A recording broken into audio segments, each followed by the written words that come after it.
আল্লাহ বলে এই দুনিয়ায় আমি রব্বুল আলামিন আমার বান্দাদের মধ্যে কর্ম আমি আল্লাহ নিজে বন্টন করে থাকি। এটা কোরআনের আয়াত। আল্লাহ বলছে আমি বন্টন করি, আমি বন্টন করি, নাইলে কেউর পক্ষে সম্ভব না। আল্লাহ এই প্রখর রৌদ্রের মধ্যে কেউ কাজ করে, প্রচন্ড আগুনের মধ্যে কেউ কাজ করে। সিমেন্ট ফ্যাক্টরিতে গিয়ে দেখেন, রড ফ্যাক্টরিতে গিয়ে দেখেন।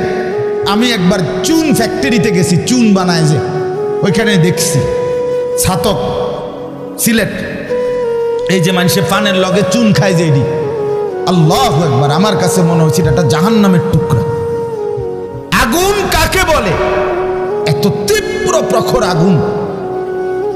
ওইখানে মনে করেন ওই বিল্ডিংটা আমার এখান থেকে মানে গরমের হাট লাগতেছে, আমি পারতেছি না আগাইতে, অথচ ওইখানে দাঁড়াইয়া দেখছি কর্মচারীরা বড় বড় লোহার আংটার মতো এগুলো দিয়ে দিয়া পাথর এগুলো লাড়তেছে আরামসে, হেতে কথাও কয়, তিড়েও লাড়ে, মানে অথচ আগুনটা কি আগুন, জাহান্নামের আগুনের মতো।